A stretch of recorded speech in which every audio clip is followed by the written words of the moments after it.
একবার এক গ্রামের ধারে ছোট্ট একটা পুকুর ছিল।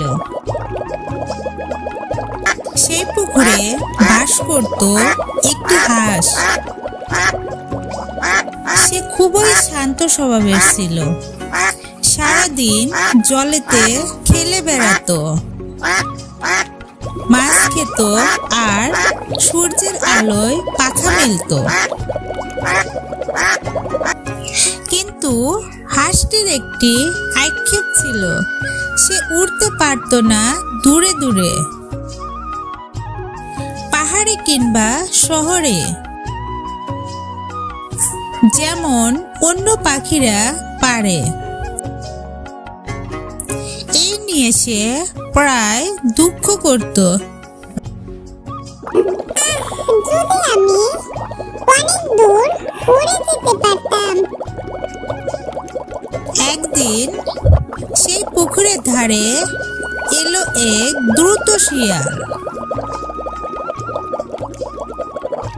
সে হাঁসটিকে দেখে ভাবলো, এই সহজ সরল হাঁসটি আমার একদিনের খাবার হতে পারে। শিয়াল হাঁসটির কাছে গিয়ে বলল,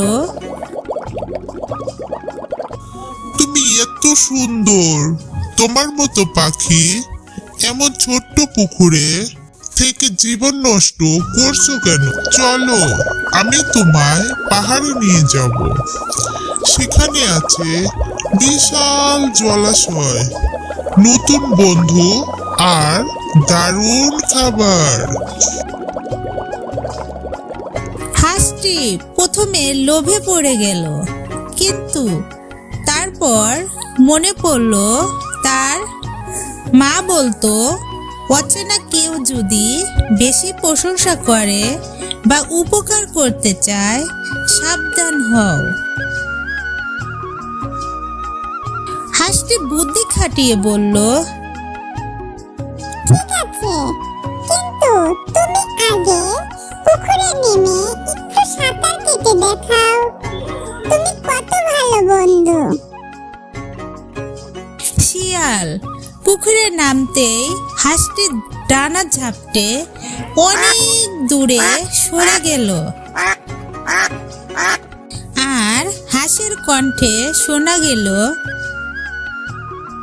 আমি হয়তো দূরে উড়তে পারি না, কিন্তু আমি বোকাও নই। এই গল্পের নৈতিক শিক্ষা, অচেনা লোকের মিষ্টি কথায় সহজে বিশ্বাস করা উচিত নয়। বুদ্ধিমানের মতো চিন্তা করলে বিপদ থেকে রক্ষা পাওয়া যায়।